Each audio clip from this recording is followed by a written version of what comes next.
పిలువబడ్డానంటే ఇక్కడికి అనేక మంది దైవజనులు ఉన్నారు, గొప్పవారు ఉన్నారు, చక్కటి మాటలు చక్కటి వాక్యోపదేశం అందించే దైవజనులు ఉన్నారు. కానీ ఈ ప్రాంతానికి ఈ స్థలానికి నేను పిలువబడ్డానికి గల కారణం పిల్లలు, నేను చనిపోయిన వ్యక్తినండి. నా కొరకు రోడ్డు మీద పాడి కట్టారు, శ్మశానంలో గొయ్యి తవ్వారు, శవస్నానం చేపించడానికి నీళ్లు కూడా సిద్ధపరిచారు. తీసుకెళ్ళి పాతి పెట్టేద్దాము అన్న సమయంలో సాక్షాత్తుగా ప్రభు అయిన యేసుక్రీస్తు వారు ఆయన చెయ్యి చాపి చచ్చిపోయి నన్ను తిరిగి మరలా బ్రతికించారు. గట్టిగా చెప్పడం, గట్టిగా స్తోత్రం చెప్తారా? హల్లెలూయా. అది ఎలా జరిగిందో, ఏ విధంగా జరిగిందో, వాక్యం యొక్క శక్తి, వాక్యం యొక్క నెరవేర్పు. లాజరు చనిపోయాడు, తిరిగి లేచాడని మనం విన్నాము. కానీ ఆ వాక్యమును ప్రియులరా నేటి దినాలలో దేవుడు నెరవేరుస్తూ ఉన్నాడు. నా వంటి అనేక మందిని లేసే బ్రతికించాడు. దేవునికి స్తోత్రం చెప్పండి. ఈ రాత్రి ఆ సంగతులను మీ ముందు పెట్టక ఇష్టపడతా ఉన్నాను. పరిశుద్ధ గ్రంథంలోంచి ఒక మాట చదువుకుందామండి. కీర్తనల గ్రంథము 103వ కీర్తన 4వ చరణం. కీర్తనల గ్రంథము 103వ కీర్తన 4వ చరణంలో ఈ విధంగా వ్రాయబడి ఉంది: సమాధిలో నుండి నీ ప్రాణమును విమోచించుచున్నాడు. అందరు నా వైపు చూస్తే ఈ మాటలు వినండి. కేవలం మనమే కాదు వింటున్న ఈ మాటలు. ఈ శబ్దయంత్రం ద్వారా ఇళ్ళ దగ్గర కూర్చొని వింటున్నారు, కొంతమంది వీధిలో ఉండి వింటున్నారు, కొంతమంది ఆయా స్థలాల్లో ఉండి కూడా వింటున్నారు. కనుక ఇది అందరికీ ప్రయోజనకరమైన మాటలు. కనుక ఏ ఒక్కరు కూడా అటు ఇటు తిరగొద్దు, ఎవరు మాట్లాడుకోవద్దు, జాగ్రత్తగా మాటలు వినాలని ప్రభు పేట మీకు మనవి చేస్తున్నాను. గట్టిగా స్తోత్రం చెప్తామండి. హల్లెలూయా. ఒక్క పల్లవి చరణం నేను పాడిన తర్వాత పిల్లలు నేను సాక్ష్యం ప్రారంభిస్తాను. హల్లెలూయా, హల్లెలూయా. ఒక్క మాట చాలు యేసయ్యా, 100 కోట్ల స్తుతులు నీకేనయ్యా. ఒక్క మాట చాలు యేసయ్యా, 100 కోట్ల స్తుతులు నీకేనయ్యా. ఆశతో వచ్చానయ్యా, ఆరాధన చేతులేసయ్యా. ఆశతో వచ్చానయ్యా, ఆరాధన చేతులేసయ్యా. ఒక్క మాట చాలు యేసయ్యా, 100 కోట్ల స్తుతులు నీకేనయ్యా. పగిలిన గుండెను బాగు చేసావు, నలిగిన మనసును చేరదీసావు. పగిలిన గుండెను బాగు చేసావు, నలిగిన మనసును చేరదీసావు. ఆదరించావయ్యా, హక్కున చేర్చుకున్నావయ్యా. ఆదరించావయ్యా, హక్కున చేర్చుకున్నావయ్యా. ఒక్క మాట చాలు యేసయ్యా, 100 కోట్ల స్తుతులు నీకేనయ్యా. ఆశతో వచ్చానయ్యా, ఆరాధన చేతులేసయ్యా. ఆశతో వచ్చానయ్యా, ఆరాధన చేతులేసయ్యా. ఒక్క మాట చాలు యేసయ్యా, 100 కోట్ల స్తుతులు నీకేనయ్యా. మహాపరిశుద్ధుడును ప్రేమ కలిగిన మా తండ్రి, ఈ తావలో నీ పరిచర్య కొనసాగిస్తున్న దైవజనులు కృపావరమయ్య గారిని బట్టి వందనాలు నాయన. ప్రభువా, వారు పరిచర్యలో ఈ పూట ఇక్కడ నిలబడి మాటలు మాట్లాడడానికి మీరు ఇచ్చిన గొప్ప నీ కనికరమును బట్టి నీకు స్తోత్రాలు. ఈ సమయంలో నాయన సాక్ష్యం ద్వారా నాతో మాతో మీరు మాట్లాడి మహిమను పొందమని యేసు దివ్య నామములో ప్రార్థించి అడిగి పొంది ఉన్నాము తండ్రి, ఆమేన్. మంచిది పిల్లరా, అందరూ నా వైపు చూస్తూ కాస్త మరి మాటలు వినాలని, మధ్యలో ఎవరు మాట్లాడుకోవద్దని ప్రభుపేట నీకు మనవి చేస్తున్నాను. మంచిది పిల్లరా, మాది పశ్చిమ గోదావరి జిల్లా వీరవాసరం మండలం రాయికుదురు అనే గ్రామం అండి. ఆ గ్రామంలో మా తల్లిదండ్రులకు మేము 5గురు సంతానం, 5 కూడా మగ పిల్లలమే, ఆడపిల్లలు లేరు. మా నాన్నగారు మా అమ్మగారు కూడా చేసే వృత్తి ఏంటంటే మా చిన్నప్పటి నుంచి మా ఊహరిగినప్పటి నుంచి కూడా వారు మగ్గం నేస్తూ ఉండేవారు, నేత నేస్తూ ఉండేవారు. మనకు కులాలతో పని లేదు, కానీ మీకు అర్థమవటం కోసం చెప్తున్నాను. నేను పద్మశాలి కులానికి చెందినవాడిని. మా అమ్మగారు మా నాన్నగారు కూడా చిన్నప్పటి నుంచి ప్రియుల నేత పని మీదే ఆధారపడి వారు ప్రియుల నేతనే నేస్తూ ఉండేవారు. ఆ దినాల్లో ప్రియుల ఈ చేనేత కార్మికులు అనబడిన వారికి సరైన డబ్బులు ఉండేవి కాదు. ఎందుకంటే ఆ దినాల్లో ప్రియుల 9 చీరలు వేయడానికి 15 రోజులు పట్టేది. ఈ 15 రోజులు పూర్తయిన తర్వాత డబ్బులు ఎంత వచ్చాయంటే 250 రూపాయలు వచ్చాయి. ఈ 250 రూపాయలతో మా కుటుంబం గడవడం చాలా కష్టంగా ఉండేది. ఆ దినాల్లో సరైన ప్రియుల పరిస్థితులు లేక విపరీతమైన కరువు చేత మేము బాధించబడతా ఉండేవాళ్ళం. అలాంటి పరిస్థితుల్లో ప్రియులరా, బాధించబడుతున్న పరిస్థితుల్లో మేము ఎప్పుడైనా సంతోషించిన సందర్భాలు, ఆనందపడిన సందర్భాలు ఉన్నాయంటే అది పండుగలు వచ్చినప్పుడు మేము చాలా సంతోషించేవాళ్ళం. కారణం ఏంటంటే ఆ పండుగ దినాల్లో ఈ నేతనేసుకునే ఆ సావుకారులు కాస్త కొంచెం డబ్బులు ఎక్కువ ఇస్తూ ఉండేవారు. ఆ డబ్బులతో మా ఇంట్లో పిండి వంటలు చేసేవారు. మేము అనుకునే వాళ్ళం ఇలాగే ఉంటే బాగుండు అని అనుకునే వాళ్ళం, కానీ రోజులు ప్రియులరా గడిచే కొద్దీ మా జీవితంలో కరువు మమ్మల్ని భయంకరంగా పరిపాలన చేస్తూ ఉండేది. మా మేనత్త రైస్ మిల్లో పనిచేసేది. ఆవిడ వస్తూ నూకలు తీసుకొస్తే ఆ నూకల్ని మా అమ్మ ఉప్పేసి ఉడకబెట్టి ఇది ఉప్మారా అంటే నిజమే కావాలని చెప్పి అది తిని మా జీవితంలో మా రోజుల్ని కొనసాగించుకుంటూ ఉండేవాళ్ళు. అలాంటి సందర్భంలో ప్రియులరా, మా జీవితంలో చాలా భయంకరమైన పరిస్థితుల్లో మేము బాధించబడుతున్న క్రమంలో ప్రియులరా, మా నాన్నగారు మమ్మల్ని పెంచడం కోసం చాలా ప్రయత్నాలు చేస్తూ ఉండేవారు. మా ఊరికి 7 కిలోమీటర్ల దూరంలో దగ్గులూరు అనే ఒక ఊరు ఉంది. ఆ ఊరిలో ప్రియులరా, మరి ఈ నూలుకి రంగులు అద్దడం అనే పని నేర్పిస్తున్నారంటే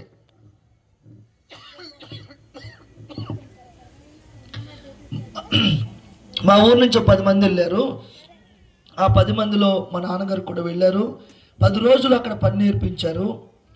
పని అయిపోయిన తర్వాత తిరిగి వచ్చేస్తూ ఉంటే ఆ యజమాని గారు 300 రూపాయలు మా నాన్నగారు చేతిలో పెట్టారు. మా నాన్నగారు చూస్తూ ఆశ్చర్యంగా చూస్తూ ఉన్నారు. ఈ 300 రూపాయలు ఈ 10 రోజులు పనిచేసినందుకు ఇచ్చారా అని అడుగుతూ ఉంటే, లేదు రోజుకు 300 రూపాయలు ఇస్తాను, నువ్వు బాగా కష్టపడితే ఇంకా ఎక్కువ డబ్బులు ఇస్తానంటా ఉన్నారు. వాస్తవంగా దినాల్లో కూలి పని ఎంత అంటే 30 రూపాయలు ఉండేది.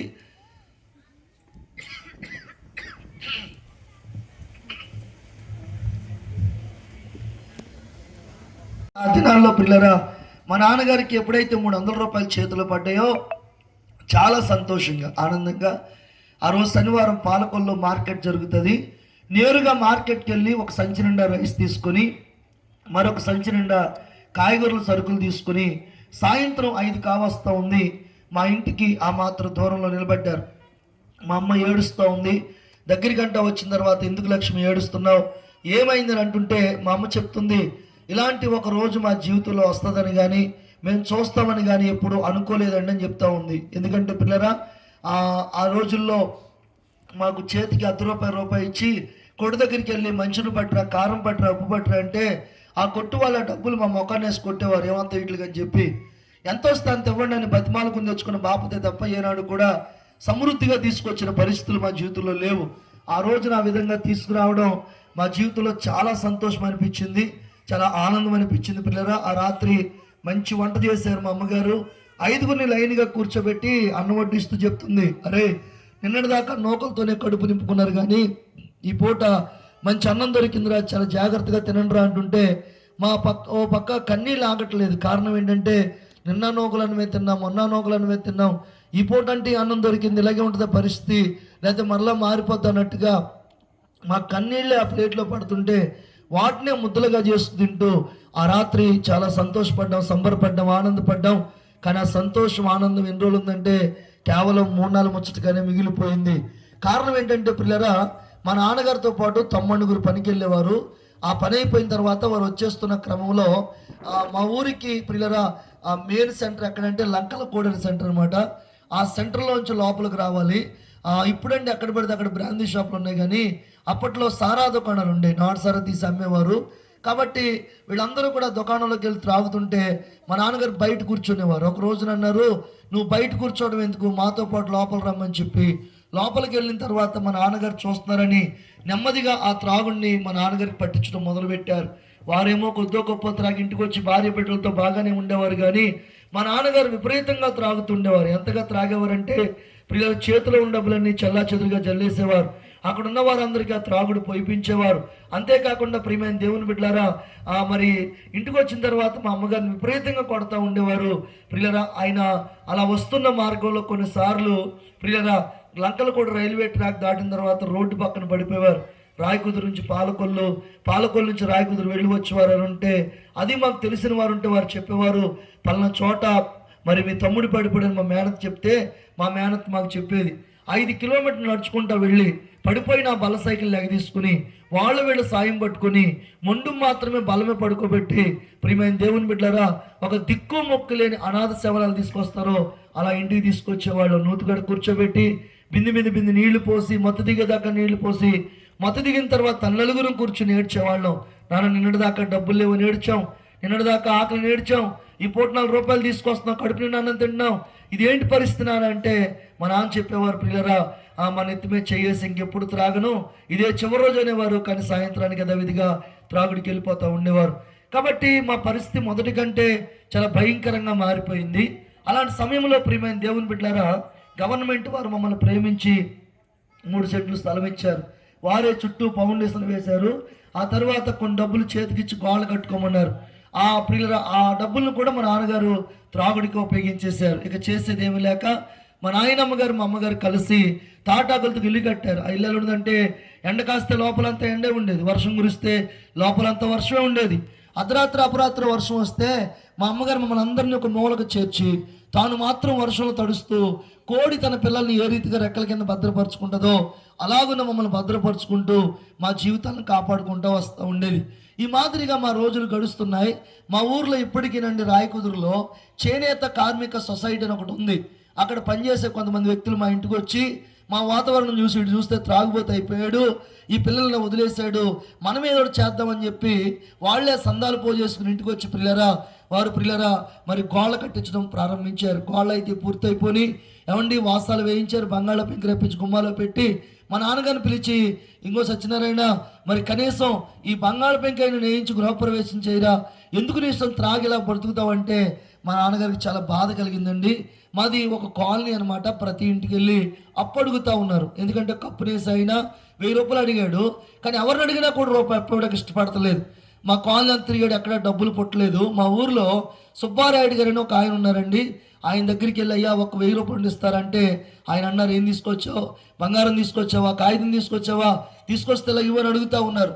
ఉంటే ఎందుకు ఇవ్వనండి, కాకపోతే మీరు ఇస్తే ఊరికి ఇచ్చినట్టు ఒక 1000 రూపాయలు ఇప్పించండి, మీ రుణం ఉంచుకొని తీర్చేస్తామని అంటే ఆయన అన్నారు, ఏదైనా మరి నీవు వస్తువు తాకట్టు పెట్టుకోకుండా డబ్బులు ఇవ్వడం జరగదు అబ్బాయి, వెళ్ళిపోమని చెప్పి తలుపేసుకుని లోపలికి వెళ్ళిపోయారు. సాయంత్రం 4 గంటల వరకు అదే మెట్ల మీద కూర్చున్నారు. సాయంత్రం 4 గంటలు కానీ పొలం వెళ్దామని చెప్పి అడుగు బయటట్టుగానే మా నాన్నగారు ఆయన కాళ్ళు పట్టుకుని, అయ్యా మీరు తప్ప మాకు వేరే ఆధారం లేదండి, దిక్కు లేదండి, దయచేసి ఒక 1000 రూపాయలు ఇప్పించండి అని బతిమాలతో ఉంటే కాళ్ళు పట్టుకున్న మా నాన్నగారిని పైకి లేదీసి అన్నారు, నిజం చెప్పు, నిజంగా నీ దగ్గర తాకట్టు పెట్టక ఏ వస్తువు లేదంటే ఏ వస్తువు లేదండి, నిన్న కాక మొన్న నా భార్య మంగళసూత్రాలు కూడా తాకట్టు పెట్టేసుకున్నాను, మీ దయ తెలిసి ఒక 1000 రూపాయలు ఇప్పించండి అని అంటుంటే, సరేగా నీకు ఎంతమంది కొడుకులు అని అడిగారు. మా నాన్నగారు చెప్పారు, నాకు 5 కొడుకులండి. సరే నీ ఇంట్లో పెద్ద కొడుకుగా ఎవరైతే ఉన్నారో వాడు చేయంది వచ్చి ఉంటాడు, వాడిని తీసుకొచ్చిన దగ్గర తాకట్టు పెట్టేటప్పుడు నీకు డబ్బులు ఇస్తానన్నారు. అప్పటి వరకు మా నాన్నగారికి వస్తువులు మాత్రమే తాకట్టు పెట్టవచ్చు, మనుషులను తాకట్టు పెట్టడం రాదు. ఆయన ఇచ్చిన ఆలోచన మేరకు మనుషులను కూడా తాకట్టు పెట్టవచ్చు అనమాట అని చెప్పి ఇంటికి వచ్చి ఇంటికాడ ఆ పెద్ద కొడుకు చేయబట్టుకుని బరబర ఈడ్చుకుంటా వెళ్తున్నాడు. ఎక్కడ తీసుకెళ్తున్నాను అంటే సమాధానం చెప్పట్లేదు. తీసుకెళ్ళి వారికి అప్పగించారు, వారు డబ్బులు ఇచ్చారు. మా నాన్నగారి ఇంటికి వచ్చేసారు. ఎందుకు తీసుకొచ్చారో తెలదో, ఎందుకు డబ్బులు ఇచ్చారో తెలదో. మా ఊళ్ళోనండి మండువాలోని మయంగా ఖాళీ ఉండి చుట్టూ 14 గదులు ఉంటుంది. ఏదైనా బంగారం తాకట్టు పెడితే బీరువాలో పెడతారు, ఏ కాగితం అయితే ఏ పరుపు కింద పెడతారు. కానీ మనిషిని ఏం చేస్తారంటే ఇంట్లో పని మనిషిగా ఉపయోగిస్తారు. తెల్లవారుజాము 4 గంటలకు లేపుతారు, ప్రతి గది తడుగొట్టు పెట్టి తొడవమని చెప్తారు, అంట్లు తోమని చెప్తారు, బట్టలు ఉతకమని చెప్తారు. ఇవేమీ చేత కాకపోతే కొడతారు, తిడతారు. ఫోన్లే కష్టపడితే కడుపై నిండుతుందేమని చెప్పి కష్టపడి పని చేస్తూ ఉంటే ఉదయం మిగిలింది రాత్రికి పెట్టేవారు, రాత్రికి మీరు మరుసటి రోజు పెట్టేవారు, అది మిగిలితే పెట్టేవారు, లేకపోతే లేదు. ఇలాగే రోజులు గడుస్తూ ఉన్నాయి. పిల్లలు ఎండాకాలం వచ్చిందండి. ఎండాకాలంలో మామిడి పళ్ళు సీజన్ కదా, ఒక డజన్ మామిడికాయలు తెచ్చుకుని డైనింగ్ టేబుల్ పెట్టుకున్నారు. ఈ అబ్బాయి మామిడికాయలు చూస్తూ ఉన్నాడు. ఎందుకంటే చిన్నప్పటి నుంచి మామిడికాయలు చూడటమే తప్ప మామిడికాయలు వినడం తప్ప ఏనాడు తిన్న పరిస్థితులు లేవు. ఓ మామిడికాయ ఇస్తారు, చాలా జాగ్రత్తగా తినాలి, ఎప్పుడు ఇస్తారన్నట్టుగా అటువైపు చూస్తుంటే వారు ఒక్కొక్కటి కట్ చేసి తిన్నారు తప్ప మామిడికాయ కాదు కదండి, మామిడికాయ ముక్క కూడా పెట్టలేదు. ఏడుస్తూ అలాగే ఉన్నాడు. మరి ఇలా రారా అని చెప్పి ఆ దగ్గర పిలిచి వారు తిని పడవేసిన ఎంగిలి తొక్కలు టెంకలన్నీ ఒక ప్లేట్లో వేసి దీన్ని శుభ్రం చేసుకురా అంటే ఆ ప్లేట్ తీసుకుని వెనక భాగంలోకి వెళ్ళి ఎక్కెక్కిపడి ఏడుస్తూ కనీసం ఒక మామిడికాయ ముక్క తినడానికి కూడా నోచుకోలేనంత దౌర్భాగ్యమైన బ్రతుకాన్ని బాధపడుతూ వారు తిని పడవేసిన ఆ ఎంగిలి తొక్కలు తింటూ ఈ పూటకు ఒక మామిడికాయని రుచి చూడగలిగాను అని సంతృప్తి చెందిన ఆ వ్యక్తి ఎవరో కాదు, నేనే ఆ వ్యక్తిని. ప్రియులరా, నన్ను మా నాన్నగారు ఒక వస్తువుని తాకట్టు పెట్టినట్లుగా 1000 రూపాయలు తాకట్టు పెట్టేశారు. మా ఊర్లో ఒక ఆనవాయితీ ఉంది. ఏంటి ఆనవాయితీ అంటే, సంవత్సరానికి ఒకసారి చాలా పెద్ద పండుగ జరుగుతుంది. అది జరిగినప్పుడు ఇంట్లో ఉన్న పని మనుషులు కానీ పాలేర్లు కానీ ఇంటికి పంపించేస్తారు. ఆ రోజు నన్ను కూడా నువ్వు ఇంటికి వెళ్ళిపోవచ్చు బాబు అన్నారు. చాలా సంతోషం అయిపోయింది. సాయంత్రం ప్రియులరా 7:30 టైం అవుతా ఉంది. 2 జతల బట్టలు తీసుకొచ్చి నా చేతికి ఇచ్చారు.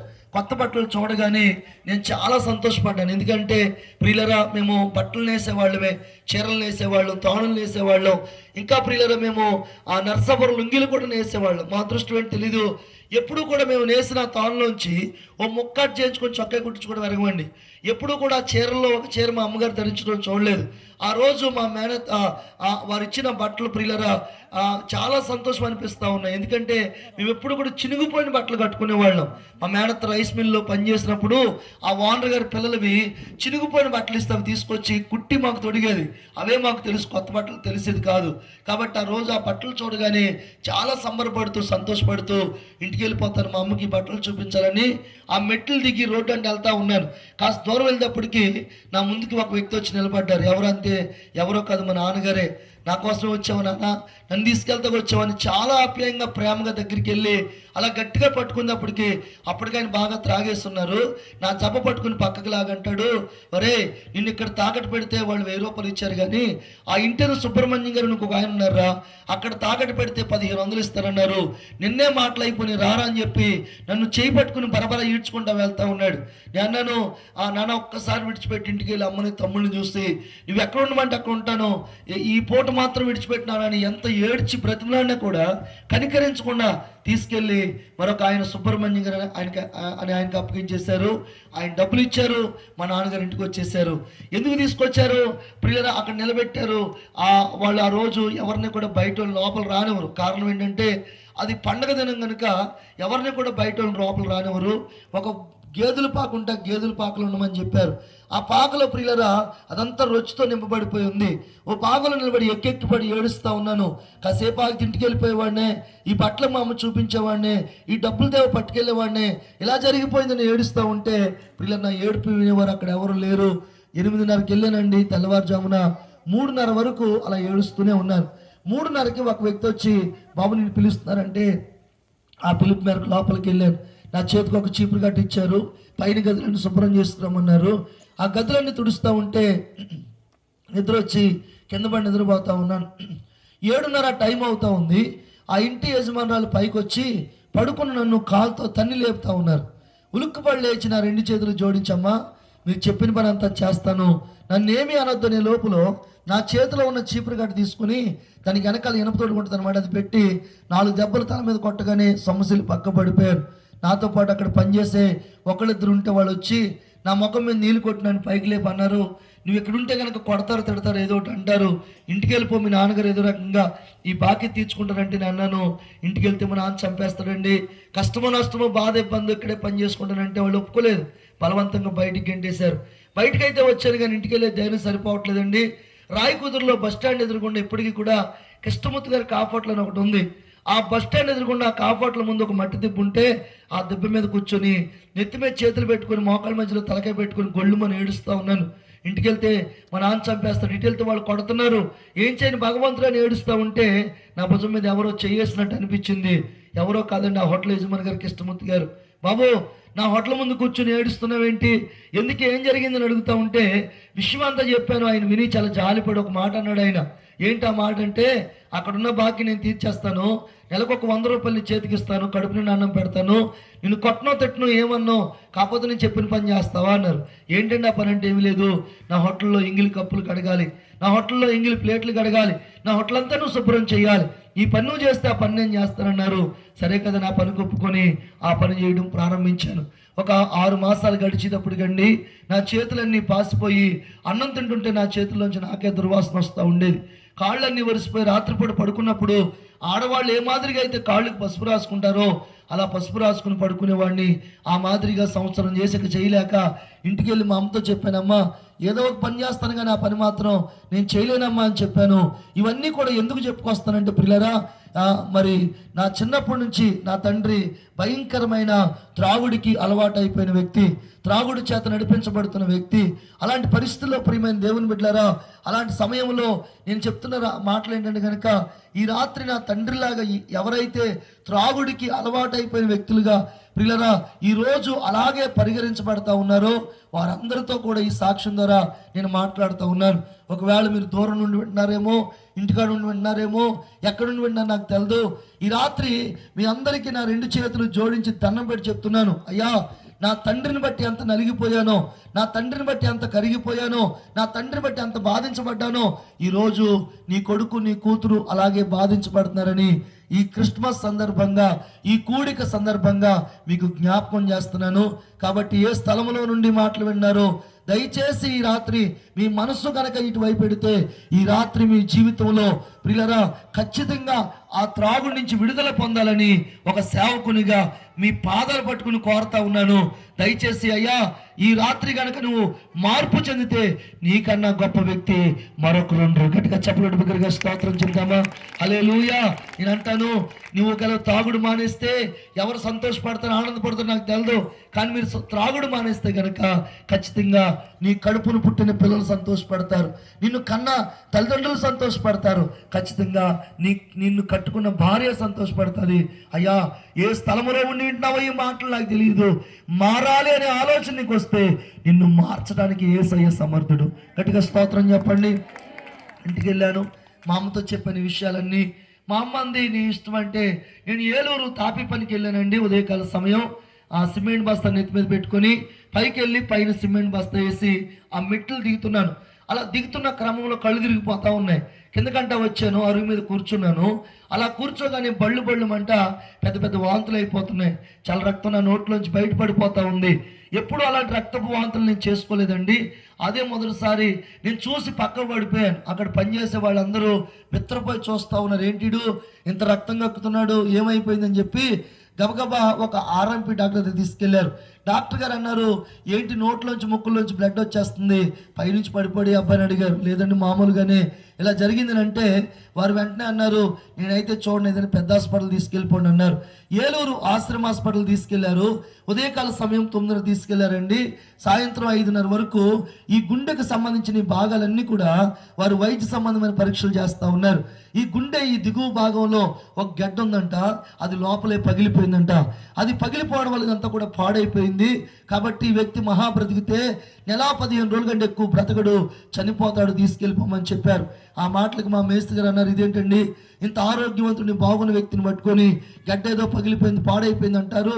లేదు రిపోర్ట్లు ఏమైనా మారిపోయినాయేమో, దయచేసి మరి మీరు ఒకసారి మరలా పరిశీలన చేయండి అంటే వెంటనే ఆయన అన్నారు, మరి నీ పేరేంటి బాబు అని అడిగారు. నా పేరు ఆదామురాజు కంటే ముందు ఆదినారాయణ. ఆదినారాయణ అనబడిన ఈ వ్యక్తి యొక్క రిపోర్ట్స్ ఏం చెప్తున్నాయంటే, ఈ గుండె దిగువ భాగంలో ఒక గడ్డ పగిలిపోయింది, అది క్యాన్సర్ గడ్డగా తేలింది, క్యాన్సర్ కణాలతో నిండిపోయింది. కాబట్టి మరి మేము మా వల్ల ఏమీ కాదు, మరణం తప్ప మరొక గతి లేదు, కాబట్టి తీసుకెళ్ళిపోండి, నెల మీద 15 రోజుల కంటే ఎక్కువ బ్రతకడంటే మా మేస్త్రి గారు వణుకుపోతూ అన్నారు. అలా కాదండి, ఒక్క 10,000 రూపాయలని ఖర్చు పెడతానండి, హాస్పిటల్లో జాయిన్ చేసుకోండి, కాస్త వైద్యం చేయండి అని ఎంత బ్రతిమలాడినా కూడా 10,000 కాదు కదా, 10 లక్షలు ఖర్చు పెట్టినా బాగుపడ్డు, 10 రూపాయల మందులకు నేను రాయను, తీసుకెళ్ళిపోమంటే మా మేస్త్రి గారు పిల్లలు ఇంకేం చేయలేక తీసుకొచ్చి మా అమ్మగారికి అప్పగించేశారు. మా అమ్మగారు ప్రియుల వార్త వినగానే ఇక అలాగే ఆమె గోడ దగ్గర అలాగే కూర్చొని పడిపోయి గొళ్ళుమని ఏడుస్తూ ఉంది. ఎవరైతే 4 రూపాయలు తీసుకొచ్చి కుటుంబాన్ని పోషిస్తారు అనుకున్నానో ఆ వ్యక్తికి ఇలాంటి రోగం రావాలని మా అమ్మ ఏడుస్తూ ఉంది. పంచన ఒక మంచం వేసినాడు, పడుకోబెట్టారు. దగ్గిన తుమ్మిన నోట్లోంచి రక్తం వచ్చేస్తూ ఉండేది. మా అమ్మ ఒక గిన్నె తీసుకొచ్చి నా మంచం దగ్గర పెడితే అందులో వాంతులు చేసుకుంటూ ఉండేవాడు. 10 రోజుల వరకు బాగానే జరిగింది. 10 రోజుల తర్వాత ఏం జరిగిందో తెలదు. ఇలాంటి పరకం ఒకటి అట్టుకొచ్చి, ప్రియమైన దేవుని బిడ్డలారా, మా అమ్మగారు మరి నా మంచం చుట్టూ కట్టేశారు. ఎందుకు కట్టేశారు తెలియదు నాకు. ఎందుకు రావట్లేదు మా అమ్మ తెలియదు. నాతో ఎందుకు మాట్లాడతారో తెలియదు. ఎందుకంటే చుట్టుపక్కల అన్నారంట, వాడికి క్యాన్సర్ రోగం, నువ్వు అన్ని పనులు వారు చేస్తున్నావు, రేపు అన్న రోజు నా రోగం నీకొస్తే వాడితో పాటు నువ్వు కూడా చస్తావా అని మా అమ్మనంటే మా అమ్మ నా దగ్గర రావడం మానేసింది. ప్రియులారా, నేను ఇక అలాగే ఒంటరి వాడిని అయిపోయాను. నాకు ఊపిరాడడం తగ్గిపోతూ ఉంది. నోట్లోంచి ముక్కుల్లోంచి ఆ బ్లడ్ వామిటింగ్స్ అయిపోయేమో, ఇవి మూసుకుపోయి గాలి పీల్చుకోవడం కష్టమైపోతూ ఉంది. మంచం మీద పడి చాలా బాధపడతా ఉన్నాను. బ్రతకని ఆశ ఉంది కానీ బ్రతికించేవారు ఎవరు లేరు. ఎవరు నన్ను కాపాడతారని ఎంతో ఎదురు చూస్తూ ఉండేవాడిని. చాలామంది మా చుట్టుపక్కల వాళ్ళు చనేవారు, ఒరే నువ్వు ఏ జన్మలో ఏ పాపం చేసుకున్నావు, నీకు ఈ రోగం వచ్చిందిరా, ఇలాంటి వాడు బ్రతకడం కంటే చనిపోవడమే మేలు అన్నట్టుగా మాట్లాడుతూ ఉండేవారు. అలాగని ప్రియులరా, ఏడ్చిన రోజు కానీ ఏడవని రోజు ఉండేది కాదు. నన్ను ఈ పరిస్థితి నుండి ఎవరు నన్ను బయటపడేస్తారని చాలా బాధపడతా ఉండేవాడిని. ఎంత వెతికినా ప్రియులరా, నాకు మరణం తప్ప, సావు తప్ప ఏమండి మరొక గమ్యం అనేది నాకు కనబడతలేదు. ఇక నా జీవితం రోజు రోజుకి అనగారిపోతున్న పరిస్థితులు. ఒకప్పుడు నేను పనికి వెళ్తున్నప్పుడు ఆ మనుషులు అనేవారు, నువ్వు పని చేసుకున్నావు, చక్కగా మీ నాన్నలాగా త్రాగుడికి అలవాటు అవ్వలేదు అని అంటే చాలా సంతోషించేవాడిని. కానీ అదే మనుషులు అన్నారు, చిచ్చి నీలాంటి వాడు బ్రతకడం కంటే చచ్చిపోవడమే మేలు, 100కో 1,00,000కో వద్దంటే ఇలాంటి రోగం నీకు వచ్చిందనంటే చాలా ఏడుస్తూ ఉన్నానండి. అప్పటికి ప్రియులరా, నెల మీద 10 రోజులు అయిపోతూ ఉంది. మనుషుల యొక్క నైజం ఏంటో ఒక మాటలో చెప్పి నేను ముందుకు వెళ్తానండి. నీకు ధనం ఉంటే నీ చుట్టూ జనం ఉంటారు, నీకు బలం ఉంటే నీ అంత తోడు లేడు అంటారు, ఉపయోగపడితే వాడుకుంటారు, ఏమండి పేరుంటే పొగుడుతారు. కానీ నీ ధనము, నీ బలము, నీకున్న పరిస్థితులన్నీ కూడా పాడైపోయిన రోజున, నువ్వు ఒంటరిగా మిగిలిపోయిన రోజున, ఈ రాత్రి నేను మాట్లాడే ఈ మైక్ అయినా విలువ ఉంటుందేమో కానీ మనిషికి మాత్రం విలువ ఉండదు ప్రియులరా. కాబట్టి ఆ రోజు నా పరిస్థితి కూడా అలాగే ఏర్పడింది. ఎప్పుడు చస్తాడా తీసుకెళ్ళి పాతి పెడదాం అన్నట్టుగా కుటుంబం ఎదురు చూస్తూ ఉంది. ఎప్పుడు చస్తాడా ఈ కంపు నుంచి, మాకు ఈ భారం వదులుతుందని సమాజం చూస్తూ ఉంది. బ్రతికి భారం అయ్యే కంటే చనిపోయి దూరం అవడమే మేలని అలాగే బాధపడుతున్నాను. అప్పటికి నెల మీద 10 రోజులు కూడా అయిపోయింది. ఇక 5 రోజులు మాత్రమే ఉందండి. ఈ 5 రోజుల్లో ఏం జరిగిందో ఆ సంఘటన చెప్పిన సాక్ష్యాన్ని ముగించేస్తాను. 5 రోజుల్లో ఏం జరిగిందో కాస్త జాగ్రత్తగా వినండి. మంచం మీద పడి అలాగే బాధపడతా ఉన్నాను. ఈ భాగం అంతా విపరీతమైన బాధ. నా దగ్గరికి అయితే ఎవరు రారండి. మా అమ్మగారు కూడా నా దగ్గరికి వచ్చేవారు కాదు. ఎందుకంటే నా చుట్టూ రక్తపు వాంతులు అయిపోయాయి కాబట్టి నా చుట్టూ ప్రియులరా నా దగ్గరికి వచ్చి నా దగ్గర నిలబడ్డా కూడా ఇష్టపడేవారు కాదు. ఏమండి ఆ సమయంలో ప్రియులరా, ఇదివరకు చూడండి ఫ్రిడ్జ్లు ఇవి లేని కాలంలో ఉట్టి తెలుసా మీకు, ఉట్టి అలాంటి ఉట్టి తీసుకొచ్చి దాంట్లో ప్లేట్ పెట్టి గ్లాస్తో నీళ్ళు పెట్టి అన్నీ పెట్టి ఆ బరకం అవతల నుండి కర్రతో లోపలికి అందించేది. అందుకుందాం కదా చేయి చాపే లోపల గ్లాసు నీళ్ళు అందులో ఒలికిపోయి మొత్తం నీళ్ళు అయిపోయి తినడానికి ఉండేది కాదు. ఆ ప్లేట్ ఆ పక్కనే పడేసేవాడిని. ఏడ్చిన రోజే కానీ ఏడవని రోజు ఉండేది కాదండి. అలాగే విపరీతమైన బాధతో బాధించబడతా ఉన్నాను. అప్పటికి నెల మీద ప్రియమైన దేవుని మీద మరి 10 రోజులు అయిపోయింది. 5 రోజులు ఉన్నాయి. ఈ 5 రోజుల్లో జరుగుతున్న సంఘటన ఏంటంటే, నాకు ఊపిరాడడం తగ్గిపోతూ ఉంది. మరణం చాలా సమీపంగా ఉంది. నాకు అనిపిస్తుంది ఇవాళ రేపు నేను ఖచ్చితంగా చనిపోతానన్నట్టుగా అలాగే బాధపడతా ఉన్నాను. అది నెల 13వ రోజు అండి. ఆ రోజు ఈ రోజు వరకు నేను మర్చిపోలేను. ఆ రోజు నా జీవితాన్ని మలిచిన రోజు, మార్చిన రోజు, అద్భుతమైన రోజు అండి. ఆ రోజు ఆదివారం వచ్చింది. మంచం ఎలకలుగా పడుకున్నాను. ఈ భాగంలో ఇలా పట్టుకున్నాను. చాలా విపరీతమైన బాధ అనుభవిస్తూ ఉన్నాను. ఏమండి ఆదివారం 1:30 టైం అవుతుంది. మాది మిచ్చిరి కాలనీ అంటారు, అంటే అన్ని జాతుల వారు కలిసి ఉన్న కాలనీ. మా కాలనీకి చేర్చు క్రిస్టియన్ పేట ఉంది. ఆ క్రిస్టియన్ పేటలో లూథరన్ చర్చ్ ఉంది. ఆ లూథరన్ చర్చ్ పైన మైక గొట్టాలు మా వైపు పెట్టుండే. మాకు అన్ని మాటలు అక్కడ వినబడతా ఉండే. మేము ఎప్పుడు ప్రార్థనకి వెళ్ళిన వాళ్ళం కాదండి. బైబిల్ అంటే ఏంటో మాకు తెలియదు, వాక్యం అంటే ఏంటో మాకు తెలియదు, పాస్టర్ గారు అంటే ఏంటో మాకు తెలియదు. ఏనాడు కూడా ఎవరు కూడా మా ఇంటికి వచ్చి ప్రార్థన చేసిన సందర్భాలు కూడా లేవు ప్రియులారా. అలాంటి సమయంలో నేను ఆ వ్యాధితో, రోగంతో, ఆ చావు బ్రతుకుల మధ్య బాధపడుతున్నప్పుడు ఏమండి ఒక మాట నా చెవికి చాలా గట్టిగా వినబడుతుంది. ఆ మాట ఏంటంటే, ఇప్పుడు మనం చదువుకున్న మాటే 103వ కీర్తన 4వ చరణం. ఏంటి ఆ మాట అంటే, సమాధిలో నుండి నీ ప్రాణమును విమోచించుచున్నాడని నేరుగా ఆ మైక్లో వచ్చి నా చెవిలో పడింది. మీరు అనొచ్చు, ప్రార్థనకి వెళ్ళలేదుగా, మరి వాక్యం అంటే ఏంటో తెలియదు అన్నావుగా, మరి ఆ మాట నీకు ఎలాగ అర్థమైంది అని అడగొచ్చు ప్రియులారా. నేను అంటాను, ఆ మాటలకు అర్థం అవ్వలేదు. ఆ మాట నాకు ఎలా వినపడుతుందంటే, నిన్ను నేను బ్రతికిస్తాను అన్నట్టు వినపడతా ఉంది. గట్టిగా స్తోత్రం చెప్తారండి. హల్లెలూయా. నిన్ను నేను బ్రతికిస్తానని వినపడుతుంటే నాకు అర్థం కావట్లేదు, ఏంటి ఇంత స్పష్టంగా నాకు వినబడుతుందని. ఒక్కసారిగానే ప్రియులరా కళ్ళు తెరిచి చూశాను. ఆ ప్రియులరా నాకేం అర్థం కావట్లేదు, చాలా దగ్గరగా వినబడతా ఉంది ఆ మాట. ఆ మాట మీద ఆలోచన చేయడం ప్రారంభించాను. 1కి 10 సార్లు ఏంటి మాట అని ఆలోచిస్తూ ఉంటే ప్రియులరా నా చుట్టూ రక్తపు వాంతులండి, ఎవరు నా దగ్గర రారు. అలాగే ఎలగలగా పడుకొని కళ్ళు మూసుకున్నాను. కళ్ళు తెరిచే ఓపిక లేదు. అలాగే బాధపడుతున్నాను. ఒక 10-15 నిమిషాలు ఆ మాట గురించి ఆలోచిస్తుండగా పిల్లలు, ఇదే నా మంచం అయితే నా మంచం కుడి భాగంలో ఒక తెల్లని వస్త్రాలు ధరించిన వ్యక్తి నిలబడి ఉన్నారండి. గట్టిగా చప్పట్లు దగ్గరగా స్తోత్రం చెప్తామా? హల్లెలూయా. నిలబడిన ఆ వ్యక్తి నాతో మాట్లాడడం ప్రారంభించాడు. ఇంతవరకు నువ్వు ఎవరెవరిని అడిగావు బ్రతికించమని చెప్పి, కానీ నిన్ను బ్రతికించే ఏకైక దేవుడను నేనే అనే మాట స్పష్టంగా వినబడతా ఉంది. ఈ మైకులో ఏకో పెడితే ఒక మాట 10 మాటలు వచ్చినట్లుగా ఆ పూట నా చెవుల్లో ఆ మాటలు మారుమరోగిపోతా ఉన్నాయి. నాకు చాలా ఆశ్చర్యం అనిపిస్తుంది. ఇక ప్రియులరా, ఇక నేను నా ఒళ్ళంతా కరెంట్ షాక్ కొట్టినట్టు అయిపోయి ఆ మంచాన్ని పట్టుకొని ప్రియులరా చాలా ఇదైపోతున్నాను, గజగజ వణుకుపోతున్నాను. ఏమండి, నీరు ముద్దలా మారిపోయాను. నాకేమనిపిస్తుందంటే, ఎవరో దగ్గరికి వచ్చారు, నాతో మాట్లాడుతున్నారు. ఆ స్వరం మా అమ్మది కాదు, మా నాన్నది కాదు, ఎవరు నాతో మాట్లాడిందని ఆ మంచాన్ని పట్టుకొని పైకి లేచిపోవడానికి సిద్ధపడి పైకి లేచిపోయాను. పైకి లేచిపోతే ప్రియులరా కళ్ళు తిరిగిపోతున్నాయి. ఇదే నా మంచం అయితే ఇలా మంచాన్ని పట్టుకొని ఇలా మోకాళ్ళ మీదకి వెళ్ళానండి. ఒక చెయ్యి ఇలా మంచం పెట్టుకున్నాను, మరో చేత్తో అడుగుతున్నాను, గట్టిగా కేకలేస్తున్నాను, బ్రతికించవా, నువ్వెవరో నాకు తెలియదయ్యా, నేను బ్రతుకుతానని చెప్తున్నావయ్యా, నన్ను బ్రతికించవా అని కేకలు పెడుతున్నాను. అలా కేకలు పెడుతుంటే మా అమ్మ ఎక్కడున్నారు పరుగున వచ్చి ఆ బరకం పక్కన నిలబడి, ఒరే ఎందుకు అలా కేకలు పెడుతున్నావు, ఏమైంది అని అడుగుతూ ఉంటే నేను అన్నాను, అలాగే కేకలు పెడుతూ పెద్ద వాంతు ప్రియులరా, ఒక్కసారి బళ్ళు మన వాంతి అయిపోగానే చాలా రక్తం నా నోట్లోంచి ముక్కుల్లోంచి పడిపోయి దబ్బు నా రక్తంలో పడిపోయాను. అలా పడిపోవడమే నేను చనిపోయాను ప్రియులరా. ఎప్పుడైతే నేను చనిపోయానో ఇక మా అమ్మగారు ప్రియులరా నా నుండి ఏ విధమైన శబ్దం రాకపోవడం చేత ఇక బరకం లేపు చూస్తే చనిపోయి ఆ రక్తపు వాంతులు అలా ఉండిపోయాను. నన్ను ఇంట్లో పెద్దోడని కేకేస్తారండి, ఇంటికి పెద్దోడు కాబట్టి. మా అమ్మగారు గట్టిగా భుజాన్ని తడుతూ, అరే పెద్దోడ లెగో అని కేకలు పెడుతుంటే ప్రియులరా ఇక ఏ చలనం లేకపోయేటప్పటికి గట్టిగా ఏడుస్తుంటే చుట్టుపక్కల అందరూ మా ఇంటికి వచ్చి ఆ ప్రియులుగా మా అమ్మగారిని ఓదారుస్తూ ఉన్నారు.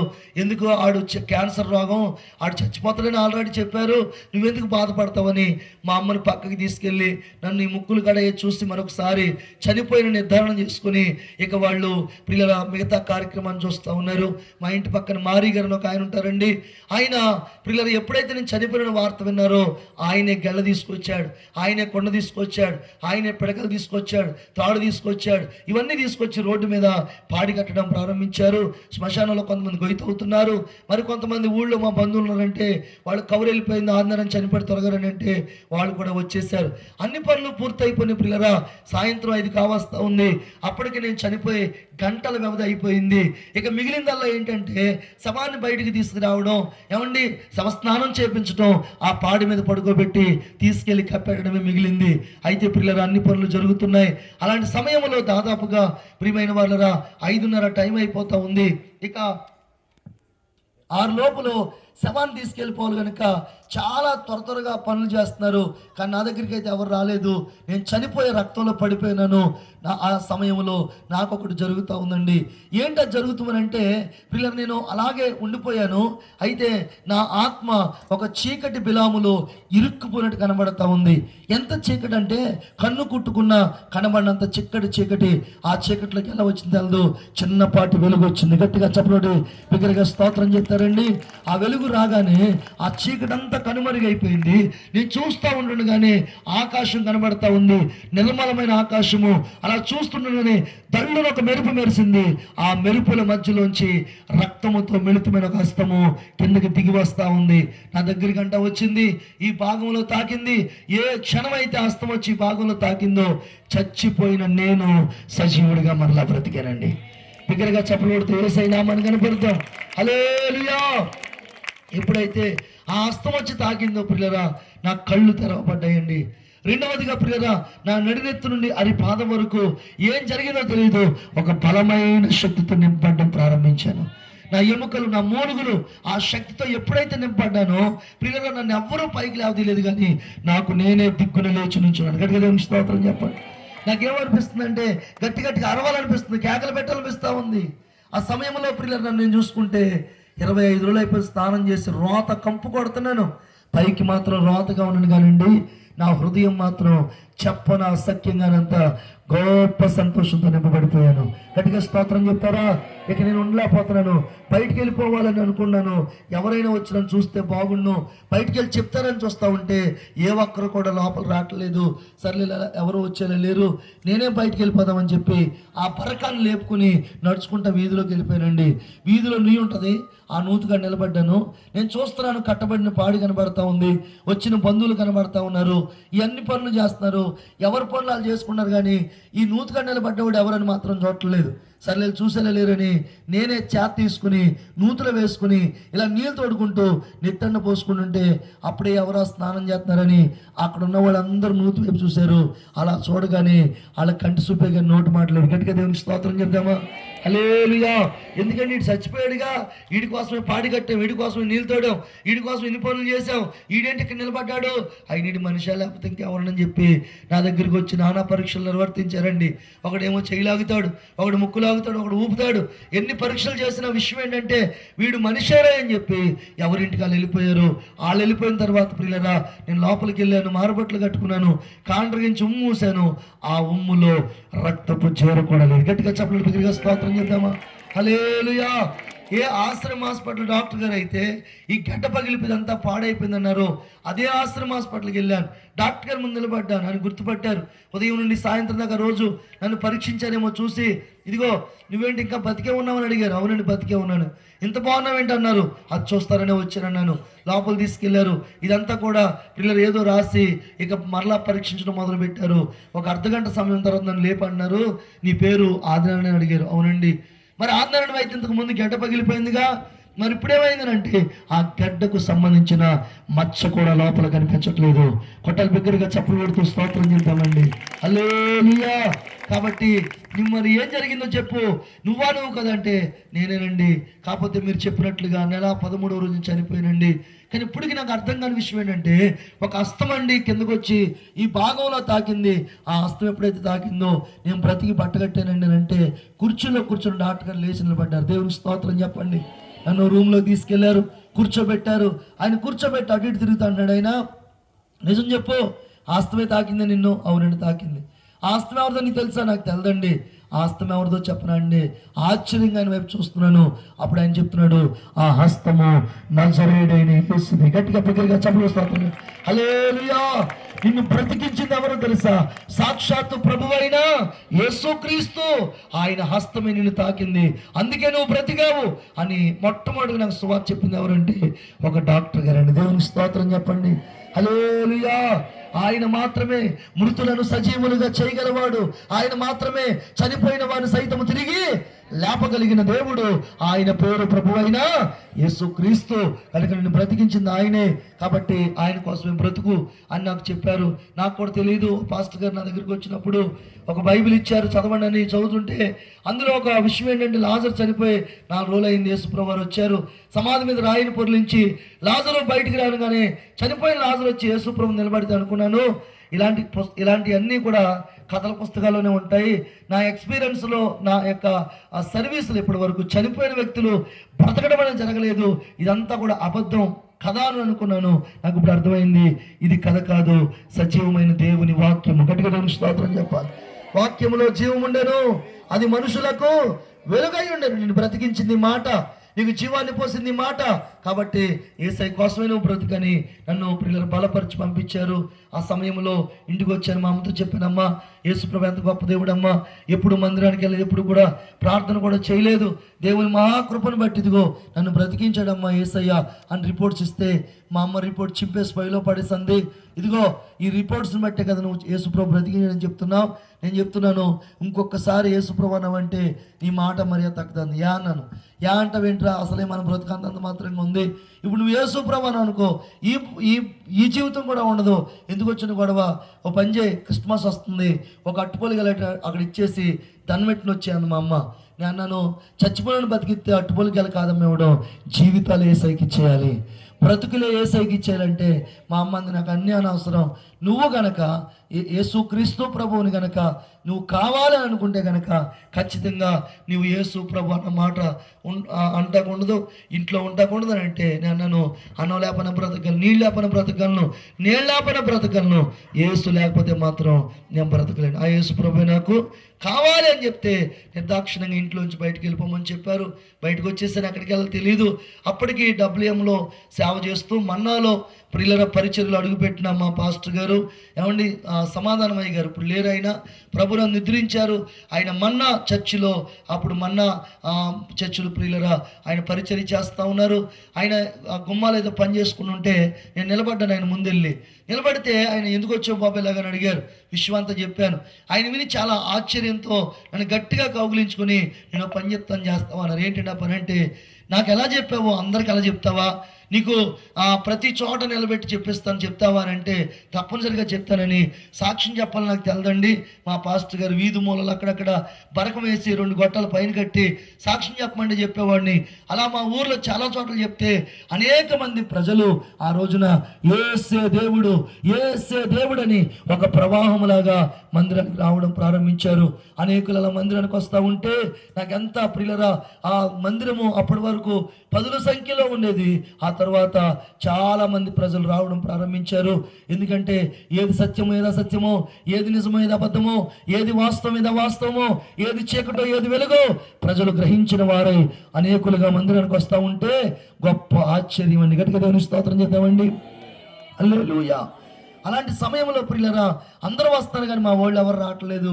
నేను గుళ్ళో పడి ఏడుతున్నాను, ప్రభువా అందరూ వస్తున్నారు కానీ మా వాళ్ళు ఎవరు రావట్లేదు అని ఏడుస్తూ ఉంటుంటే ఓ తెల్లవారుజాము నా పక్కన ఒక ఆయన ఏడుతున్నారు. ఎవరని చూస్తే ఎవరో కదా మా నాన్నే. నాన్న నువ్వు ఏడుతున్నావేంటి నాన్న, ఏం జరిగింది నాన్న అంటుంటే మా నాన్న అన్నాడు, ఏ యేసు ప్రభు అయితే నన్ను బ్రతికించాడో ఆ యేసు ప్రభు నన్ను బ్రతికించాడు అంటే, ఆ యేసు ప్రభు నన్ను ఈ త్రాగు నుంచి మానిపించాడంటే నేను చాలా ప్రియులరా ఆశ్చర్యంగా చూస్తూ ఉన్నాను. ప్రియులరా మా నాన్నగారిని సంపూర్ణంగా యేసయ్య త్రాగుడు మానిపించేశారండి. మా నాన్న త్రాగుడు మానేటి మీకు ఎవరికి ఇష్టం లేదా? మరి కొట్టను గట్టిగా చెప్పట్లేదు. హల్లెలూయా. ఒక త్రాగుబోతు మారిపోవడం అంటే అది మనిషి మాట వల్ల మరొక పని వల్ల జరగదండి. హృదయాలు ఎరిగిన దేవుడే హృదయాన్ని, మనసు ఎరిగిన దేవుడే మనిషిని అలాగున నా ప్రభువు నా తండ్రిని మార్చాడు. దేవునికి స్తోత్రం చెప్పండి. మా తండ్రి గారు ఎప్పుడైతే మారారో తర్వాత మా అమ్మ మారిపోయింది, మా నాయనమ్మ, తాతయ్య, మా మేనత్త, మా మేనమ్మ, అలాగే నలుగురు తమ్ముళ్ళు అందరూ మార్పు చెంది నేను నా ఇంటి వారము యెహోవానే సేవించదమని ఆ సంపూర్ణమైన వాగ్దానము అక్షరాల 100% నా కుటుంబట్ల దేవుడు నెరవేర్చారు. గట్టిగా దేవునికి స్తోత్రం చెప్పండి. హల్లెలూయా. ఆ రీతిగా ఆ ప్రభు అయిన మహాదేవుడు నా జీవితాన్ని బ్రతికించడమే కాదు, నా కుటుంబాన్ని విమోచించడమే కాదు. ఆయన అన్నారు, నా పని చేయ అన్నారు. నేను నీ పనికిరాని ప్రభు అన్నాను. యా అన్నారు, ప్రభు నాకు ఊ అంటే ఆరదు, ఆ అంటే ఊరదు, కాబట్టి నేను నీ పని చేయలేను ప్రభు అంటే ఆ ప్రియుల దేవుడు అన్నారు, ఆ ప్రభు అన్నారు, నిన్ను ఏదో పని చేసుకుంటామని కాదు బ్రతికించింది, నా పని చేస్తామని బ్రతికించానన్నారు. అయితే నాకు చదువు లేదండి. ఈ రిఫరెన్స్ కూడా మా పాస్టర్ గారు చెప్పారు. 103వ కీర్తన 4వ చరణం అంటే ఆ రిఫరెన్స్ చెప్తే ఎవరో ఒకరు చదివేవారు, నేను సాక్ష్యం చెప్పేవాడిని. ఆ తర్వాత వాళ్ళు వచ్చేవారు, పై వచ్చిన కింద వచ్చిన ఏంటంటే నాకు తెలదండి, మా పాస్టర్ గారిని అడిగిన అనేవాడిని. కాబట్టి నాకు వాక్యం తెలియదండి. ఎందుకంటే నన్ను స్కూల్లో కూడా జాయిన్ చేయలేదు, ఆ అనే అక్షరం కూడా నా చేత దుద్దించలేదు. కాబట్టి ప్రియమైన వాళ్ళ నాకు చదువు లేదు కాబట్టి నేను సేవ చేయను ప్రభువా, నీ పని చేయను ప్రభువా అంటే నేను మందిరంలో పడుకునేవాడండి. తెల్లటి గోడ మీద నల్లటి అక్షరాలు పెద్ద పెద్దగా కనబడుతూ ఉండే, అలా చూస్తూ ఉంటుంటే ఆయన చదవమని చెప్పేవారు. అవి చదువుతూ ఉంటుంటే ప్రియులరా, అలాగున కీర్తన గ్రంథం మొదటి కీర్తన నుండి దాదాపుగా ప్రియులరా 150 కీర్తనలు ఈ చదువు లేనోడికి యేసయ్య ఈ వాక్యాన్ని నేర్పించారు. గట్టిగా స్తోత్రం చెప్పండి. ఏమండి, అక్షర జ్ఞానం లేదు నాకు, 66 పుస్తకాలు చదువుకునే కృపా జ్ఞానం దేవుడు నాకు ఇచ్చారు. ప్రియమైన దేవుని బిడ్డలారా, ఆ సమయంలో ఆ విధంగా ప్రభువుకి ఏమండి నమ్మకంగా బ్రతుకుతూ ఉన్నాను. నాకు పాటలు కూడా వచ్చాయి కాదు. నడిపించు నానమని ఒక పాటే వచ్చు. ఓసారి ఆ పాట ఎక్కడైనా అదే పాట పాడేవాడిని. కృతజ్ఞత గుడికైనా అదే పాట, ఏమండి మరొక గుడికైనా అదే పాట పాడేవాడిని. అయితే ఒకసారి సమాధి పెట్టుకొని పాడుతున్నా పాట. దేవునికి స్తోత్రం చెప్పండి. మా పాస్టర్ గారు అన్నారు, చచ్చిపోయినోడి దగ్గర పరదేశంలో ప్రియులారా పాడాలరా, నువ్వు ఇంకెక్కడ నడిపిస్తావురా ఆయన్ని అని అంటే, నేను గొళ్ళుమని ఏడుతూ ప్రభు దగ్గర ఏడుస్తా ఉన్నాను. ప్రభు, ఇది నా పరిస్థితి, ఏం చేయను ప్రభు అని అంటే, ప్రభు అన్నారు, నీకు వాక్యం నేర్పించడం, పాటలు నేర్పించడం అని అనేకమైన పాటలు అండి. గట్టిగా దేవునికి స్తోత్రం చెప్పండి. హల్లెలూయా. నా పాటలు అనేక మంది పాడుతూ ఉన్నారు. ఇందాక సహోదరులు పాడారు, అద్భుతాలు చేసే దేవాని మన రాజుగారు బావగారు కదండి, బావగారు పాడారు. దేవునికి స్తోత్రం చెప్పండి. కృప కలుగును గాక. ఇలా ఎన్నో పాటలు ప్రియులారా మరి చక్కగా పాడి ప్రభుని స్తుతి, అలాగున అనేకమైన పాటలు ప్రభు కోసం పాడడానికి దేవుడు కృప చూపించారు. చూడండి, మట్టికి వెళ్ళిపోయిన జీవితం మహిమగా మార్చాడు. దేవునికి స్తోత్రం చెప్పండి. పాడైపోయిన జీవితం ఈ పూట మీ ముందు నిలబెట్టాడు. ఏమంటే అయిపోయింది అనుకున్న జీవితాన్ని ఈ రోజున అనేకులకు ఈ మాటలు చెప్పే గొప్ప కృపనిచ్చాడు. ఇదంతా ఎవరి వల్ల జరిగిందంటారు? చెప్పాలి ఈ మాట గట్టిగా. ఎవరి వల్ల జరిగిందండి? నాకు ఇలా అంటే బాగా ఇష్టం, యేసయ్య వలన మాత్రమే. గట్టిగా స్తోత్రం చెప్పండి. యేసయ్య నా హృదయంలోకి వచ్చాడు కనుకనే ఈ రోజున నా జీవితాన్ని యేసయ్యకు సమర్పించాను కనుకనే నా బ్రతికింత అద్భుతంగా మార్చబడింది. గట్టిగా స్తోత్రం చెప్పండి. 1998 సంవత్సరం నవంబర్ 18వ తారీఖున నేను ప్రియులరా యేసు ప్రభుని సొంత రక్షణ అంగీకరించి నీటి మూలంగా బాప్తిసం తీసుకుని పరిశుద్ధాత్మ అభిషేకం పొందుకుని నమ్మకంగా మా పాస్టర్ దగ్గర 4 సంవత్సరాలు నేను ప్రియులరా ఉన్నాను. తర్వాత 2002 మే 22 తారీఖున నాకు వివాహం జరిగింది. చక్కటి భార్యను ప్రభు నాకు ఇచ్చారు. నాకు 2 పిల్లలండి. మా పాప ఇప్పుడు డిగ్రీ 3rd ఇయర్ చదువుతుంది. మా బాబు ఇంజనీరింగ్ 1st ఇయర్ చదువుతూ చక్కటి కుటుంబం కలిగి భీమవరం పక్కన ఏలంపూడి అనే గ్రామంలో నేను పరిచర్య చేస్తున్నాను. మన్నా మినిస్ట్రీ తరపున నేను పరిచర్య చేస్తూ మన్నా దేవదాసాయి గారి దగ్గర, మా ఆత్మీయ తండ్రి గారు బిషప్ దేవదాసాయి గారి దగ్గర 2 సంవత్సరాలు నేను తరబేతి పొందాను. ఇక్కడున్న డేవిడ్ పాస్టర్ గారు నేను అక్కడే తరబేతి పొందాం. ఆయన మా సీనియరు, నేను ఆయనకి జూనియర్ని. ప్రియులరా చక్కటి రీతిలో తరబేతి పొంది ఈ రోజున ఈ ఘనమైన పరిచర్య చేసే గొప్ప భాగ్యం దేవుడు నాకు ఇచ్చారు. గట్టిగా స్తోత్రం చెప్తారండి. ఈ సాక్ష్యాన్ని పట్టుకుని కర్ణాటక వెళ్ళాను, ఒరిస్సా వెళ్ళాను, మహారాష్ట్ర వెళ్ళాను, ఏమండి ఛత్తీస్గఢ్ వెళ్ళాను, మన తెలంగాణ అలాగే ఆంధ్రప్రదేశ్ అనేక ప్రాంతాల్లో ఈ సాక్ష్యాన్ని పట్టుకుని నిలబడితే ఇప్పటికీ 38 మంది క్యాన్సర్ రోగులు బాగుపడ్డారండి. గట్టిగా స్తోత్రం చెప్పాలి.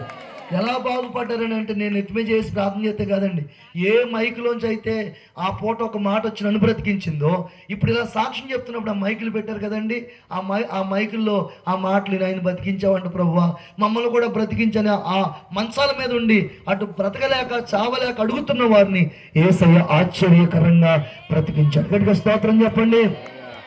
చెప్తున్న నాకొక్కడికే కార్యం చేసే దేవుడు కాదు ఆయన.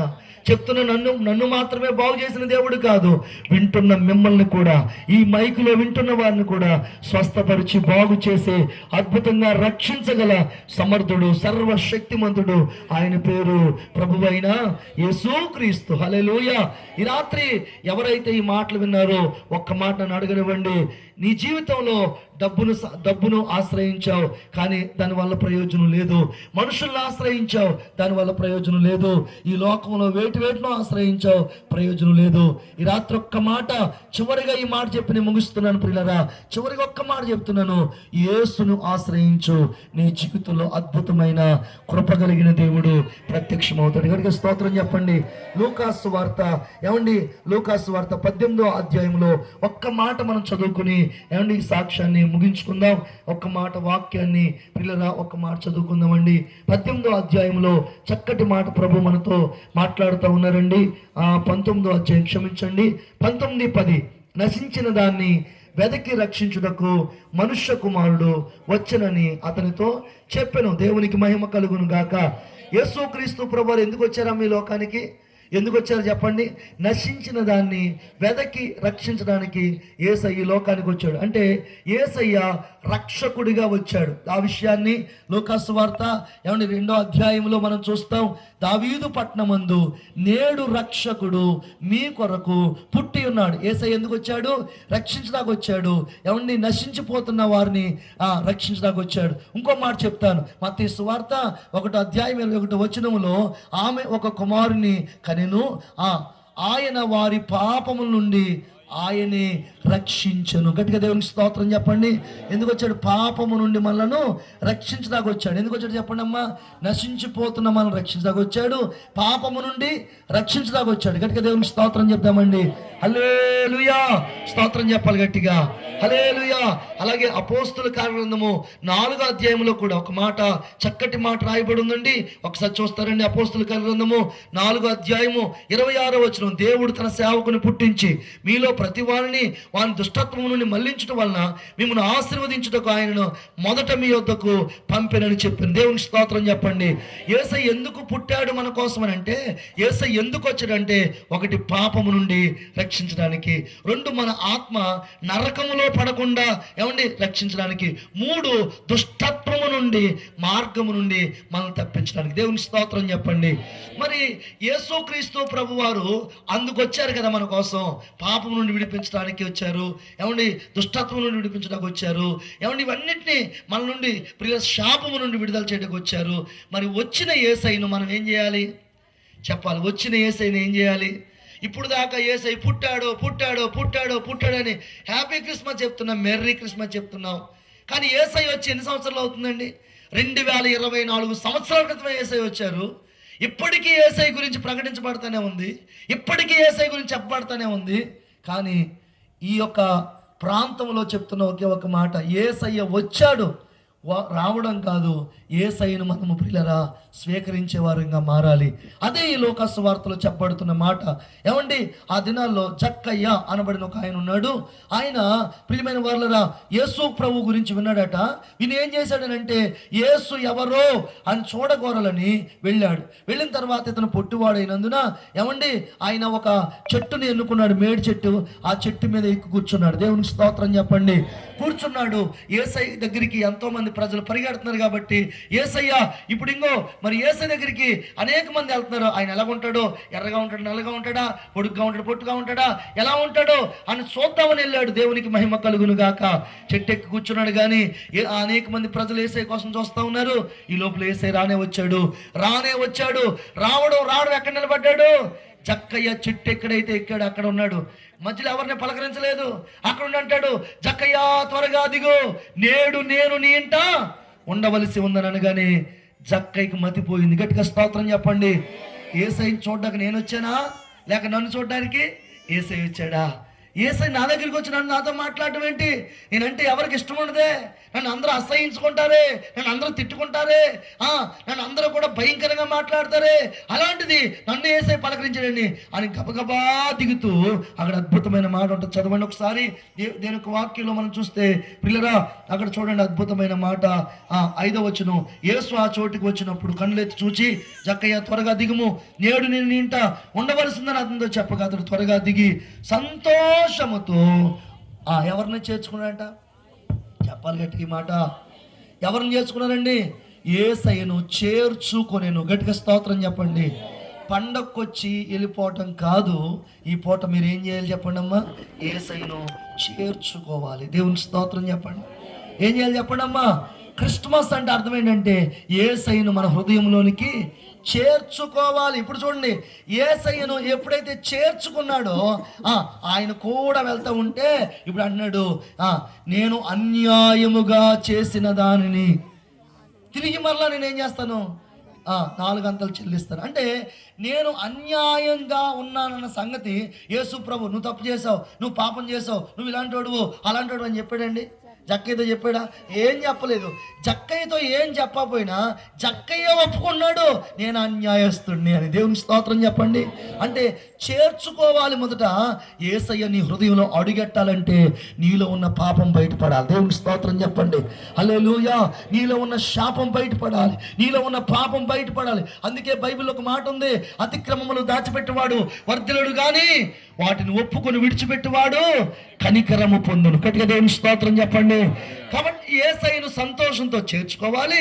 రెండవదిగా మన పాపములను ఒప్పుకోవాలి. మొదటి యోహాను పత్రిక 1వ అధ్యాయం 9వ వచనములో మనము మన పాపములను ఒప్పుకొని నెడల ఆయన నమ్మదగిన వాడు, నీతిమంతుడు గనుక మన దుష్టత్వము నుండి విడిపించి మన పాపములను క్షమిస్తాడట. దేవునికి మహిమ కలుగును గాక. కాబట్టి ఒప్పుకోవాలా కప్పుకోవాలా? కప్పుకున్నంతసేపు బాధే, కానీ ఒప్పుకుంటేనే విడుదల కలుగుతుంది. దేవునికి మహిమ కలుగును గాక. హల్లెలూయా. కాబట్టి ఒకటి ప్రియులరా, చేర్చుకోవాలి. ఇంకో మాట చెప్తాను, సత్రములో ఆయనకు స్థలము లేనందున పశువుల తొట్టులో ఆయన్ని పడుకోబెట్టి, అంటే సత్రం చేర్చుకుందా యేసయ్యని? చేర్చుకోలేదు, కానీ పశువుల తొట్టే నేను అంటాను, పశువుల తొట్టి లాంటి బ్రతుకు మంది. గట్టిగా స్తోత్రం చెప్పండి. పశువుల తొట్టి లాంటి జీవితం మంది. ఎందుకంటే పశువుల తొట్టులో మంచి సువాసన వస్తుందా? ఏమండి, నేను తెల్లవారులు ఆ పశువుల పాకలో నిలబడి ఉన్నానండి. దేవుని స్తోత్రం చెప్పండి. ఏమంటే తెల్లవారులు నిలబడి ఏడ్చాను. నాకు ఆ పశువుల పాక ఏంటి నాకు తెలుసు. అలాంటి పశువుల పాక యేసయ్యను చేర్చుకుంది. అంటే అర్థం ఏంటంటే తెలుసా అండి, ఏమండి, ఈ లోకంలో గనులైన వారు, ఈ లోకంలో గొప్పవారు, ఈ లోకంలో ఉన్నతమైన వారు, వాళ్ళ దగ్గరికి కాదు యేసుప్రభు వచ్చింది, నా దగ్గరికి వచ్చాడు యేసయ్య. గట్టిగా స్తోత్రం చెప్పండి. 2 చేతులు పైకి స్తోత్రం చెప్పండి. మురుకైపోయిన నీ జీవితం, పాడైపోయిన నీ జీవితం, అయిపోయిన నీ బ్రతుకుని బాగు చేయడానికి యేసయ్య వచ్చాడు. కాబట్టి పశువుల పాక చేర్చుకుంది, సత్రం మాత్రం అయింది. ఇప్పుడు పశువుల పాక కోసం చెప్పండి, సత్రం అని చెప్పుకున్నావా? పశువుల పాక కోసం చెప్తాను. దేవుని స్తోత్రం చెప్పండి. ఏ పాట పాడినా పశువుల పాక అని లేకుండా ఉంటుందా పాట? క్రిస్మస్ పాట. హల్లెలూయా. కాబట్టి పశువుల పాక లాంటి జీవితాన్ని పరిమళ వాసనగా మార్చాడు యేసయ్య. రెండో మాట చెప్తాను, చేర్చుకున్నాడు. తర్వాత అతిక్రమమును ఆయన ఒప్పుకున్నాడు. మూడో మాట చెప్పి ముగిస్తాను ప్రియులరా. అక్కడ ఏమవుతున్నాయంటే ఎన్నింతలు తినండి, 1కి 4. అంటే ఇప్పుడు యేసయ్య కంటే నాకు ఇంకేమీ వద్దు. దేవునికి స్తోత్రం చెప్పండి. ఇప్పటిదాకా ఈ ధనం వెనకాలే పరిగెత్తాను, ఇప్పటిదాకా ఈ డబ్బు వెనకాలే పరిగెత్తాను, ఇప్పటిదాకా ఈ అధికారం వెనకాలే పరిగెత్తాను, ఇప్పటిదాకా వీటి వెనకాలే పరిగెత్తాను. ఇప్పుడు యేసయ్య వచ్చాడుగా, ఇక నాకు యేసయ్య ముందు ఇవేమీ నాకు వద్దు. గట్టిగా స్తోత్రం చెప్పండి. హల్లెలూయా. చెప్తున్నాడు, మూటలు కట్టండి, మూటలు కట్టండి, మూటలు కట్టండి. 1కి 4 గింతలు పంచిపెట్టండి అంటే ఆ రోజు యేసయ్య జక్కయ్య ఇంటికి వెళ్ళినప్పుడు ఆ యేసయ్య అంటాడు, ఇతడును అబ్రహాము కుమారుడే, నేడు నీ ఇంట రక్షణ వచ్చి ఉంది. అమ్మా, నీ జీవితంలో రక్షణ, ఆ రక్షకుడు వచ్చాడుగా యేసయ్య, ఆ రక్షకుడు యొక్క రక్షణ నీ జీవితంలోకి రావాలంటే 1 నువ్వు చేర్చుకోవాలి, 2 పిల్లరా ఒప్పుకోవాలి, 3వదిగా నువ్వు ఖాళీ అవ్వాలి. దేవునికి స్తోత్రం చెప్పండి. యేసు కంటే ఈ లోకంలో ఏది కూడా నీకు ఎక్కువైందిగా ఉండకూడదు. అప్పుడు నీ జీవితం ఎలా మారిపోద్దంటే, చక్కైన బట్టి ఊళ్ళు వెలిగించబడ్డాయి, నిన్ను బట్టి నీ ఇల్లు వెలిగించబడుతుంది, నీ కుటుంబం వెలిగించబడుతుంది, నీ పరిస్థితులు మార్చబడతాయి. ఈరోజు నన్ను వెలిగించాడు యేసయ్య, నా కుటుంబం మార్చబడింది. ఈరోజు ఎక్కడ నిలబడినా వందల వేల మంది ప్రజలు యేసు ప్రభువుని వెంబడిస్తూ వెలిగించబడుతున్నారు. కాబట్టి ఈ క్రిస్మస్ పర్వ దినమున యేసయ్యకి నీ హృదయం ఇవ్వాలి, పాపాన్ని ఒప్పుకోవాలి. చెప్పండి. నీ జీవితాన్ని పరిపూర్ణంగా లోకం నుండి వేరై ప్రభు కోసం బ్రతకాలి. అటువంటి కృపా దీవెన మీకు, మీ కుటుంబాలకి తోడైండును గాక. కళ్ళు మూసుకోండి. ఈ రాత్రి సాక్ష్యం ద్వారా దేవుడు